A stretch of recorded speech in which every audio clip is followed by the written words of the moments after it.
Hi guys, today recipe tender coconut ice cream చేయబోతున్నాము. దానికి 1/2 litre milk తీసుకున్నాము. 1/2 litre milk వచ్చి హాఫ్ కప్ వచ్చేసి షుగర్ తీసుకున్నాము. పాలు కొంచెం వేడెక్కినాక వచ్చేసి ఆ షుగర్ దీంట్లో యాడ్ చేస్తాము. Tell me story.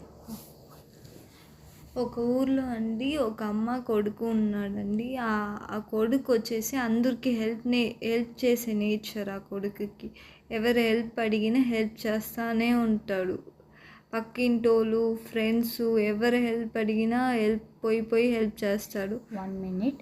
ఇది టెండర్ కోకోనట్ అండి. దీన్ని మనం మిక్సీలో వేసుకొని పేస్ట్ లాగా చేసుకొని ఈ పాలలో వేసి యాడ్ చేసి ఒక 10 to 15 minutes కలపాలండి.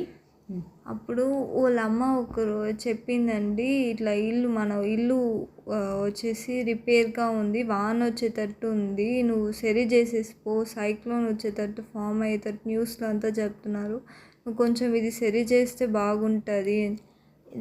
కార్న్ఫ్లోర్ అండి 2 tablespoons వాటర్లో కలిపేసి దీంట్లో యాడ్ చేసామండి. ఇది థిక్గా వచ్చేంత వరకు కలపాలండి. దాని కొడుకండి అది న్యూస్లో అట్లానే తర్వాత అండి ఇది కూల్ అయిపోయింది, చల్లార్చి దీన్ని మిక్సీలో వేసి ఫ్రిడ్జ్లో 6 hours పెట్టాలండి. న్యూస్లో అట్లానే చెప్తారు. అయితే వానేం రాదుమా, నేను వచ్చి సరి చేసేస్తానులే, నేను కొరవలకు పోయి హెల్ప్ చేసేసి వచ్చి చేస్తాను అని చెప్పినారు అండి. ఫ్రిడ్జ్లో నుంచి ఎత్తినాకండి 6 hours తర్వాత దీన్ని మళ్ళీ మిక్సీలో వేసి మళ్ళీ గ్రైండ్ చేసి మళ్ళీ ఇలాగే బాక్స్లో స్టోర్ చేసి ఫ్రిడ్జ్లో పెట్టాలండి. దాని తర్వాత ఆ పిల్లోడు ఫార్మింగ్ ల్యాండ్కి అంతా పోయేసి వచ్చే లోపల వాన ఎక్కువ వచ్చేసి ఇల్లంతా ఊడ్చి ఇంట్లోపలంతా నీళ్ళు వచ్చేసిందండి. తను ఎవరికంతా హెల్ప్ చేసినారో ఎవరు వచ్చి తనకి హెల్ప్ చేయలే. హెల్ప్ అడిగినప్పుడు ఎవరు హెల్ప్ చేయని రాలేదు.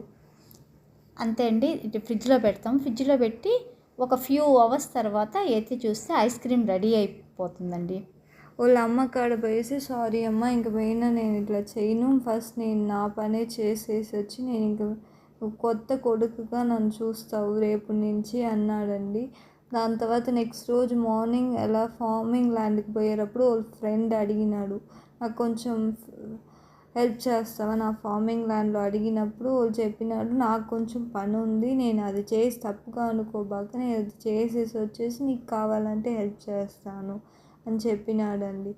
దానికి వాళ్ళ ఫ్రెండ్ చెప్పినాడు, నువ్వు ఎప్పుడు నో చెప్పవే, ఇప్పుడు ఎందుకు చెప్తున్నావు అని చెప్పిన దానికి, నాకు పని ఉంటుంది కదా, నా వర్క్ చూసేసి వచ్చి చెప్తాను, తప్పుగా అనుకోబాకండి. దీన్ని బట్టి మనం ఏం అర్థం అవుతుందంటే మన పని చేసుకొనిదా కొరవోళ్ళకి హెల్ప్ చేయాలండి. కొరవోళ్ళు ఎంత అడిగినా మనం నో చెప్పను అప్పుడప్పుడు నేర్చుకోవాలి. ఐస్ క్రీమ్ రెడీ అయిపోయింది. మీరు ట్రై చేసి చూడండి. నచ్చితే లైక్ చేయండి, సబ్స్క్రైబ్ చేయండి, బెల్ బటన్ అక్కడ మర్చిపోకండి. చెప్పిన స్టోరీకి కామెంట్స్ పెట్టండి. Thank you.